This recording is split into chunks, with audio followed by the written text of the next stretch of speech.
il voulait qu'on trouve quel était dans le domaine professionnel dans lequel il était. Et qu'est-ce que tu as sorti? On a trouvé le jugement et le bachelor. Et quand on a voulu savoir qu'est-ce qui était arrivé...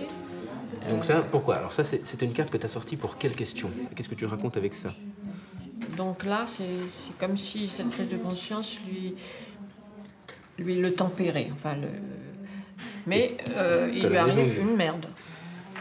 Okay. De Nostradamus aux prévisions astrologiques des marabouts africains, aux guérisons inexpliquées, l'homme a toujours été attiré par l'irrationnel et l'ésotérique. Alexis est voyant, il organise des formations en art divinatoire. Et après, vous pouvez aussi déduire des choses. N'oubliez pas le pouvoir que vous avez, vous, en tant que praticien, sur la personne qui vient vous voir. C'est énorme. Il y a des gens qui viennent ici pour leur curiosité personnelle. Il y a des gens qui viennent parce qu'ils font des consultations amateurs. Et puis, il y a une petite proportion de personnes qui viennent parce qu'elles comptent se lancer professionnellement dans l'activité de voyant ou dans l'activité de praticien des arts divinatoires, tarologie ou autres oracles. Donc, vous allez vous mettre en binôme. Dans le binôme, vous allez avoir donc 2 rôles. Soit le praticien, soit le consultant. Conseiller en assurance, retraité, employé administratif, tous partagent la même passion, prédire l'avenir par les cartes. Sur laquelle se trouve un prénom. C'est ce prénom-là qui est communiqué au praticien. Le consultant a le droit de regarder qui il est. Donc on va tenter d'avoir des informations sur la vie active de cette personne, cet homme qui s'appelle Emmanuel, que je ne connais pas. Le diable et le pape. J'ai l'intuition, à tort ou à raison, que la personne est liée un peu au domaine du spectacle, en tous les cas en représentation. C'est pas quelqu'un de lâche, quoi. C'est vraiment quelqu'un qui est capable de faire face. C'est le diable qui te fait dire ça? Tu vois, capable de se défendre, quoi. On va ouvrir.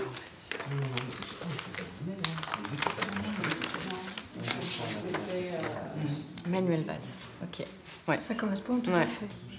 Je n'ai pas l'intention d'en faire un métier, mais c'est un complément pour mieux se situer dans le monde, mieux se sentir et trouver un sens à notre vie, aux événements, aux épreuves qu'on traverse. Ça vous intéresserait à terme de devenir voyante? Alors, ça m'intéresserait, je pense, c'est mon rêve inavoué, on va dire, mais je le ferai que quand j'aurai vraiment fait des consultations que je trouve très qualitatives. Voyant, astrologue, guérisseur, un Français sur 5 consulte. Comme au pays de Brenne, réputé terre des sorciers et des rebouteux. Flore, elle, est magnétiseuse, un don hérité de sa mère et de sa grand-mère. C'est un lieu un petit peu d'apaisement et de recueillement. Ça me permet de rééquilibrer mes énergies. Plus vous êtes calme, plus vous êtes bien, plus ce côté énergétique et électromagnétique, vous pouvez le transmettre à l'autre.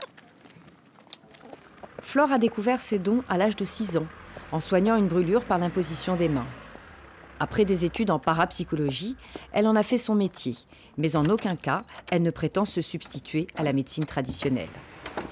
Bonjour. Certains de ses clients viennent de loin pour la consulter. Voilà, asseyez-vous. Là, en règle générale, au niveau des yeux, c'est au niveau simplement du magnétisme pur. Là, par contre, il y a quelques petites prières pour les grosseurs et choses comme ça. Bon, au niveau du Berry, les gens travaillent par prière, quelquefois, ça peut arriver. Pour des soins très localisés comme les zonas, l'eczéma et choses comme ça. Là, au niveau des yeux, au niveau du stress, choses comme ça, on agit au niveau de l'électromagnétisme. Voilà. Au niveau énergétique, c'est-à-dire que le magnétisme engendre de l'énergie électromagnétique qui rentre dans le corps de la personne. Voilà.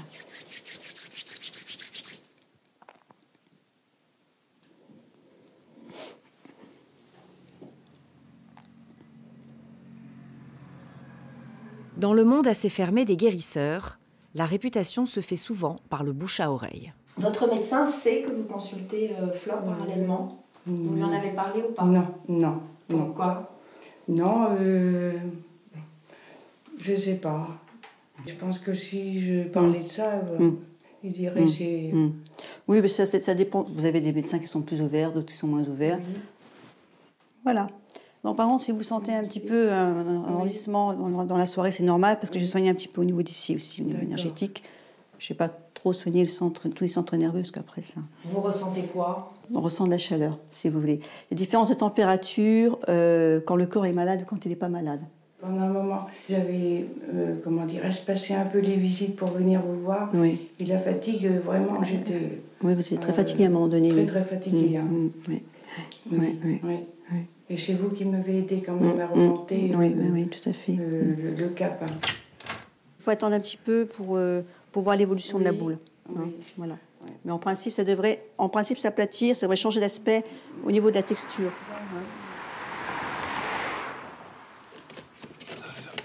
Patricia, elle, n'a pas reçu ses dons en héritage. Titulaire d'une thèse de philosophie, bonne consultation, Patricia est devenue astrologue il y a 10 ans. Elle vit avec Serge, qui lui est médium.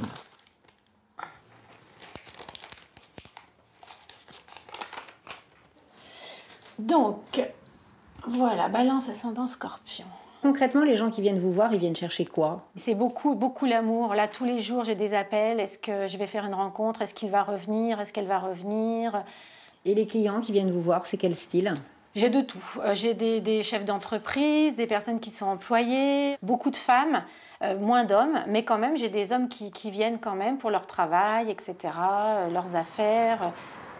Pour obtenir des réponses à leurs questions, il leur en coûtera 90 € pour une séance d'1 heure. Donc on va à mon bureau et j'ai rendez-vous avec Elisabeth. Ça fait quelques mois qu'on ne s'est pas vus et on va faire le point par rapport à son entreprise de maquillage.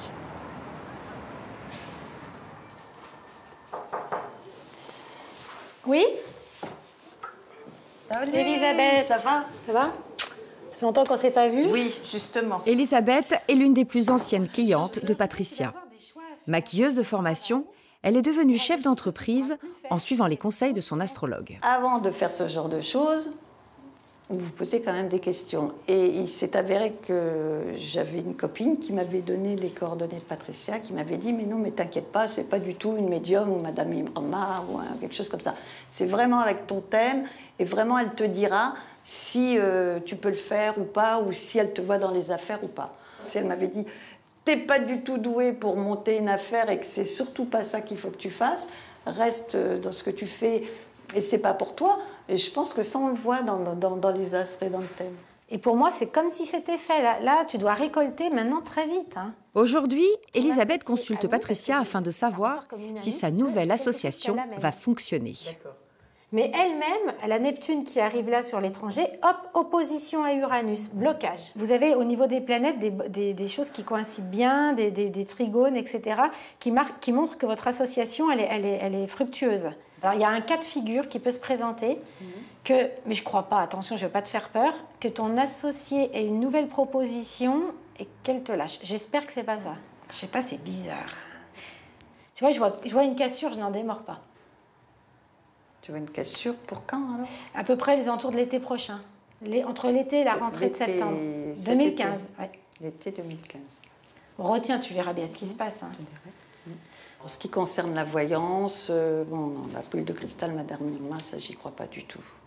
Non, ça, je pense qu'il y a beaucoup d'arnaques et qu'il faut justement faire attention à ce genre de choses parce que la voyance, voir quoi, sans appui, sans... Non, j'y crois pas. Non, sincèrement, ça, j'y crois pas. Là, moi, je crois aux choses réelles. On est un jour avec les planètes à un certain moment. Ça, oui. D'après les sondages, près de 15 millions de Français croient aux prédictions des voyants et des astrologues. Quand il n'anime pas de formation à la voyance, Alexis pratique à son domicile. Futur ingénieur, rien ne le destinait aux arts divinatoires. Quand je passais mon bac, j'avais la sensation de me dédoubler, j'avais la sensation de sortir de mon corps. J'ai vécu des moments qui m'ont fait très peur parce que j'ai cru que je devenais complètement dingue en réalité. Parce que je voyais des choses qu'on ne voit pas d'habitude, j'entendais des voix. Enfin, il s'est passé vraiment des choses qui psychiquement ont été très très particulières. Donc j'ai abandonné mes études de sciences. Mes parents ont cru que j'entrais dans une secte. Et puis j'ai assez rapidement finalement volé de mes propres ailes en m'installant à Lyon quand j'avais 22 ans. Avant chaque consultation, Alexis se concentre sur son client. Aujourd'hui, il a rendez-vous pour la première fois avec Chantal.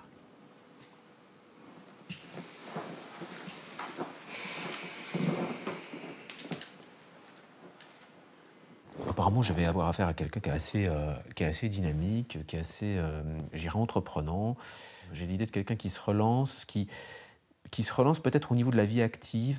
J'ai beaucoup de choses qui sont ressorties, qui sont évocateurs de soins. C'est de l'information que je perçois, qui va se manifester en moi éventuellement, effectivement, soit par des flashs visuels, des perceptions auditives, des perceptions kinesthésiques, c'est-à-dire c'est dans mon corps qu'il y a des choses qui s'expriment.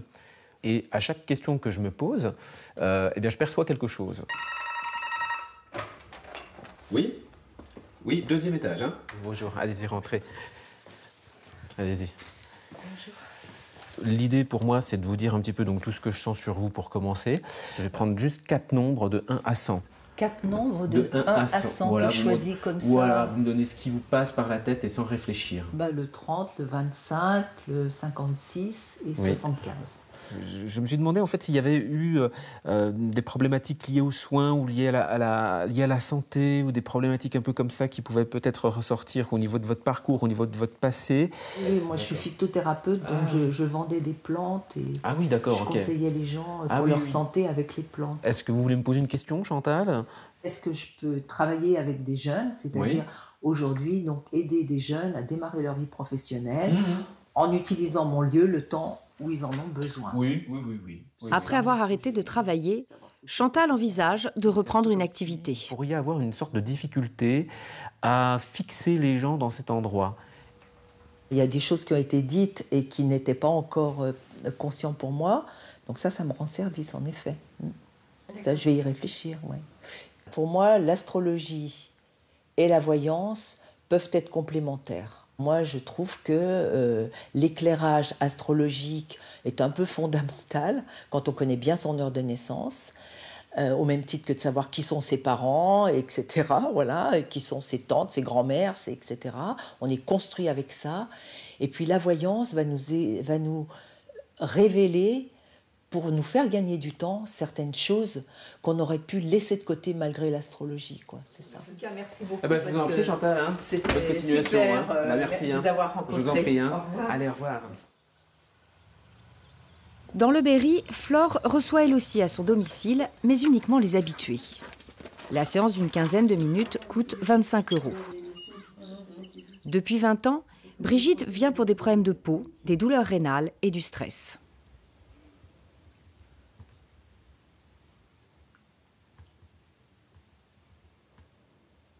Voilà, vous allez vous lever, Brigitte, je vais juste remonter vos énergies au niveau du corps éthéré, astral, pour que toute votre énergie remonte bien jusqu'au niveau de la tête. Vous avez le corps physique et vous avez le corps astral. Et en général, il faut soigner déjà le corps astral, le corps transparent, avant de connaître le corps physiologique, si vous voulez. Et si vous avez une espèce d'aura, d'énergie, de halo autour du corps, il faut que ce halo soit en forme, si vous voulez. Voilà, c'est bon, Brigitte. Asseyez-vous, peut-être, parce que ça bouscule un peu toujours quand on remonte les énergies comme ça. Ça perd d'équilibre aussi. Oui. Qu'est-ce que vous venez chercher ici par rapport à la médecine traditionnelle ? Simplement qu'on est soigné, et à rapport, on n'a pas de traitement, et c'est ce qui est déjà énorme. Et par contre, quand on repart, on ressent un soulagement. Je ne sais pas comment vous expliquer ça, mais un soulagement de l'intérieur. C'est comme si que vous demandez de vous l'enlever et puis aussitôt, il n'y a plus rien. Et là, je repars, je sens que je ne suis plus comme je suis arrivée. J'y crois vraiment parce que je sais qu'elle soigne beaucoup, sur beaucoup de choses. Après chaque consultation, Flore se livre à un étrange rituel. Alors là, en fait, je fais une dépollution énergétique, si vous voulez. Parce qu'en fait, quand on soigne les gens, on a toujours un petit peu de pollution après. Voilà. Et donc, pour ne pas attraper les maladies des gens et tout ça, au niveau énergétique, si vous voulez, comme les zonas. Vous avez certaines personnes qui attrapent les zonas après avoir soigné parce qu'elles ne font pas de dépollution énergétique, simplement. Magnétiseuse, Flore aurait également le pouvoir d'arrêter l'orage. Ça fatigue énormément quand on arrête l'orage parce qu'il y a une espèce de force électrique et vous sentez vraiment les énergies d'électricité qui arrivent vers vous. Et vous faites des croix dans le ciel et vous essayez de couper mentalement l'orage et vous essayez, si vous voulez, de visualiser les nuages qui s'en vont en disant des prières secrètes. Mais en plus, si vous voulez de la prière, il faut quand même la force de la puissance de la pensée énergétique. Malheureusement, il y a toujours des petites queues et ça va chez les voisins. Malheureusement, on ne peut pas faire autrement. Mais je me suis aperçue que ça fonctionnait, et de plus en plus. Et quand on le fait, et quand on a l'habitude, ça fonctionne de plus en plus vite. Voilà. Plus on arrive à se régénérer au niveau de la nature, et plus les énergies sont fortes. On a besoin quand même de la campagne pour se régénérer au niveau du corps, pour pouvoir déjà être bien en soi-même et pouvoir essayer de soulager les gens. Voilà. Interdit jusqu'en 1994, l'exercice de la voyance a explosé ces dernières années grâce à Internet. Patricia et Serge ont créé un site de voyance en ligne et répondent directement par téléphone aux questions de leurs clients. En général, c'est genre j'ai une angoisse ou j'ai une question, j'appelle et il faut qu'on me réponde tout de suite. Je ne peux pas attendre un rendez-vous au bureau. Et ça demande aussi une grande part de psychologie parce qu'il faut savoir comment annoncer les événements aux gens, ce que l'on voit, et il faut aussi être prêt à tout entendre. Parce que si c'est pour faire de la complaisance, ça ne sert à rien. Si c'est pour dire aux gens tout est beau, tout va bien, c'est pas la peine d'être médium, c'est pas la peine d'être voyant. Bonjour, je suis Caroline. Oui, bonjour Caroline. J'ai une question d'ordre sentimental. Allez-y, je vous écoute. 2 personnes. Oui. Me dire ce que vous ressentez à propos de ces 2 personnes. Ah, vous avez 2 personnes en tête, c'est ça? Et vous souhaitez savoir ce que je capte sur l'une et l'autre, c'est bien ça? Exactement. Est-ce que vous pouvez avoir la gentillesse de me donner déjà le premier prénom, un premier prénom s'il vous plaît, de la personne?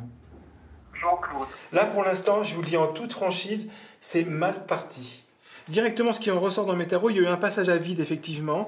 Pourtant, c'est un homme qui a l'air de vouloir quand même tenir à vous. Mais je me pose une question sur lui. Est-ce qu'il est réellement libre? Oui, a priori, oui, il a divorcé. Il a divorcé. Est-ce qu'il est libre dans son esprit? Est-ce qu'il a vraiment réussi à passer ce cap? J'ai vérifié avec mes tarots, par exemple avec la première personne, Jean-Claude, et ce que j'ai vu sur cet homme, c'est un homme qui m'apparaissait vraiment indécis, c'est un homme qui m'apparaissait en même temps confus, qui n'avançait pas. Et je lui ai même posé la question de savoir s'il était réellement divorcé. Elle m'a dit oui, mais moi je l'ai vu en même temps psychologiquement encore sous l'emprise de sa femme. Et elle m'a dit oui, il voit ses enfants, donc quelque part il côtoie encore sa femme. Et j'ai vu que c'est une femme de caractère, et c'est une femme en même temps qui l'empêche de réussir à se reconstruire autrement. Donc cette femme perd son temps. Avec Jean-Luc, j'ai une réouverture positive rapide qui vous attend, peut-être même sur l'année 2015, c'est ce que je ressens. En tous les cas, si vous souhaitez me tenir informé de mes prédictions, ce sera avec grand plaisir, d'accord? C'est très gentil, je vous remercie. Je vous embrasse et bonne continuation à vous, au plaisir. Est-ce que c'est pas une trop grosse responsabilité pour vous, finalement, de dire aux gens de prendre telle ou telle décision? Je préfère dire les choses franchement et rapidement, effectivement. Voilà, une consultation, c'est réglé. C'est pas la peine qu'elle me rappelle 50 fois, je lui ai répondu à sa question. T'as eu un nouvel appel? Une consultation téléphonique dure 10 minutes et coûte 15 €. Si Serge et Patricia ont lancé leur propre site, c'est en réaction aux méthodes constatées chez les géants de la divination. Alors, quand j'ai travaillé sur les grosses plateformes, c'était dans le contrat effectivement, c'était du genre garder les gens le plus de temps possible. C'est-à-dire que si vous jouez le jeu avec eux, on vous envoie plus de clients possible de façon à ce que ça fasse tourner la machine.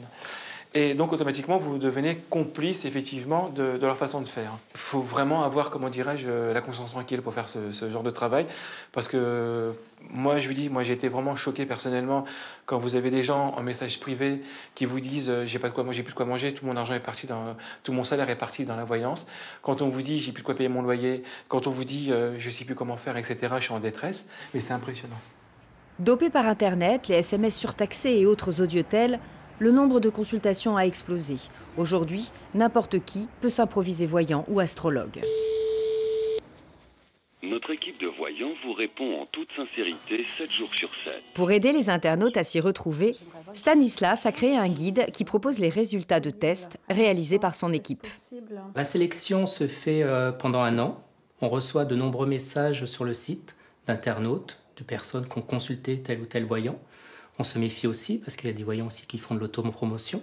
On fait le tri dans tous ces messages, on retient certains noms, on enquête, c'est-à-dire on va voir leur site internet déjà, comment ils fonctionnent, leurs honoraires, parce que les honoraires aussi, c'est important de savoir si un voyant prend beaucoup pour peu de temps et tout cela. Et puis ensuite, il y a les consultations, tests qui viennent par la suite. Dès l'instant, on a fait toutes ces étapes. Le rapport, le prix, c'était 26,80 €. À l'issue des tests, les meilleurs voyants sont mis en avant sur le site internet du guide. En 2014, c'est cette jeune femme, Stella, qui a remporté le titre de révélation de l'année pour la qualité de ses prédictions. Nous l'avons contactée, curieux d'évaluer son don de clairvoyance. Qu'est-ce qu'une voyante sans sa boule de cristal ? Stella a accepté de se livrer à une expérience. Dans quelques minutes, elle va recevoir une personne que nous lui avons adressée. qu'en règle générale, je laisse la boîte ouverte pour libérer les énergies. Peut-être que ça peut me porter chance, je ne sais pas, mais à chaque consultation, je les sors et ça marche toujours très bien au niveau des consultations. Ça me connecte au spirituel un petit peu. En décoration, pour les ondes, celle-ci je la mets au milieu. Celui-là, c'est un sphéroton en aventurine, puis je l'utilise pour tous mes clients parce que je me dis, voilà, la voyance c'est un voyage dans le temps, c'est un voyage au cœur de soi, et c'est pour leur apporter du courage à chaque fois que je l'utilise, tout simplement.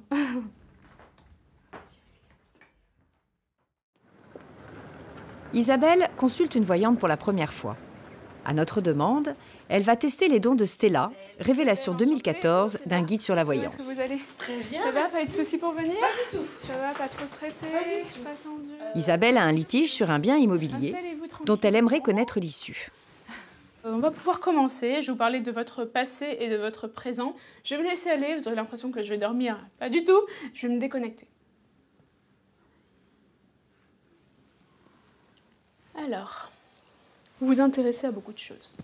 On peut vous parler de politique, on peut vous parler d'environnement, on peut vous parler du dernier film de je ne sais qui, on peut vous parler de la dernière exposition dans un musée, vraiment de plein de choses. Je vous invite à me poser 2-3 questions, vous les ciblez, comme ça je vais pouvoir vous donner le plus de précision possible. J'ai acheté une maison, je suis en procédure avec les ex-propriétaires. Je ne sais pas du tout si je vais gagner mon procès, pas gagner mon procès, etc. D'accord, ça évolue. Pour l'instant, c'est flou, comme dans le noir, hein, on ne voit absolument rien. Je ressens aussi un lien par rapport à votre achat lié plus ou moins à votre vie professionnelle. Non, pas du tout. Non, du tout. Ok. Je donne beaucoup d'énergie, mais je commence aussi à m'essouffler. Non, pas du tout. Non, c'est pas ça.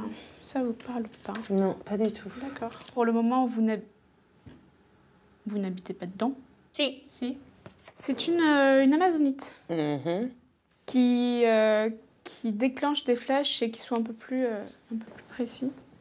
Ça fait depuis longtemps que ça n'a plus évolué. Entre 6 mois et 6 ans, je ne sais pas, mais après au niveau datation, c'est plus ou moins fluctuant. Donc là, quand le pendule est comme ça, c'est qu'il y a beaucoup d'hésitation et qu'il n'y a rien de statué, complètement statué. Pendant plus d'1 heure, Stella tente tout. Est-ce que ça serait plutôt pour vous rapprocher de quelqu'un? Non. Non plus. Je sais pas. Malheureusement, je ne vous ai pas appris grand-chose. Il y a des consultations qui se passent bien et il y a des consultations où voilà, ça arrive aussi parce que le voyant ne voit pas forcément tout. Hein. Il y a des moments où il est connecté, des moments pas du tout. Il y a des moments où... Ce qui est plutôt drôle, c'est que quand on a parlé de voyage, elle n'a pas vu que je voyageais beaucoup, à part peut-être pour aller au ski. Mais bon, il se trouve que je suis instructeur de vol dans une grande compagnie aérienne, donc je passe mes semaines dans les avions. Toutes les semaines, je pars au bout du monde sur long courrier. Voilà, non, elle a rien vu, donc j'ai pas, voilà, je suis déçue. Ouais. Même si cette séance n'a rien donné, Stella a joué le jeu. Malheureusement, de nombreux voyants ne considèrent pas leur activité de la même manière, car c'est une profession qui n'est absolument pas réglementée. Et chaque année, des milliers de personnes se font escroquer. Pour défendre ces victimes, une association traque depuis 20 ans les cabinets de voyants, peu scrupuleux. Le nombre de professionnels qui exercent aujourd'hui en France est estimé à plus de 100 000, dont 50% ne sont pas déclarés. Ils n'ont ni connaissance ni compétence en la matière. Ce sont des affairistes, tout simplement, qui sont infiltrés là-dedans pour arrondir leur fin de mois. D'après les chiffres du ministère de l'économie, datant de 2001, ce marché représente plus de 3 milliards d'euros par an de chiffre d'affaires. Chaque année, l'INAD reçoit 1 millier de plaintes. Les 3 quarts qui viennent nous voir, ce sont des consommateurs qui ont été abusés, escroqués, trompés par des vampires, des gens qui sont intéressés uniquement par l'argent, des commerçants de la détresse humaine qui sont infiltrés dans ce monde-là, justement pour les dépouiller. Peu importe la peine du consultant, leur intérêt simplement, c'est de ramasser le maximum d'argent en un minimum de temps. La puissance publique devrait réagir. C'est vrai qu'il y a de très bons voyants. Mais c'est pour eux aussi que nous, on défend le consommateur pour moraliser cette profession. Grâce à l'INAD, 75% de ces plaintes se règlent à l'amiable. Mais parfois, le dernier recours, ce sont les tribunaux. C'est ce qui est arrivé à Suzanne. Après une déception sentimentale, Suzanne consulte des voyantes qui profitent de sa détresse. J'ai été escroquée par deux on va dire, fausses voyantes, on peut appeler ça comme ça.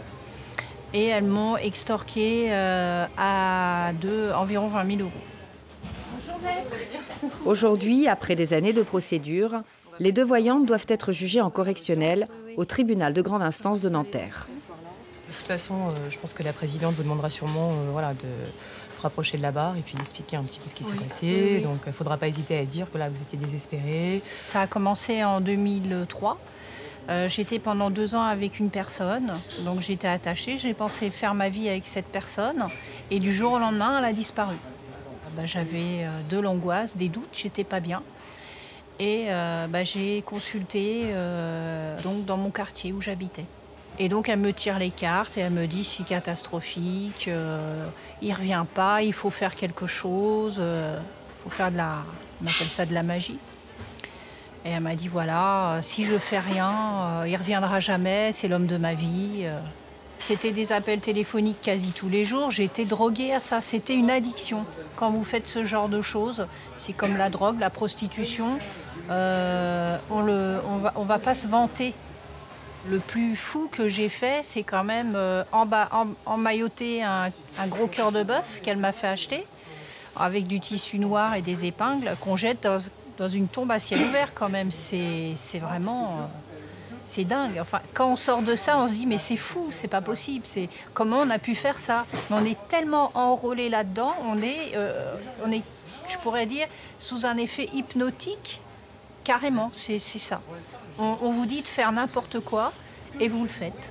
On est dans un domaine très particulier, donc des croyances populaires. On peut ou ne pas croire à la voyance.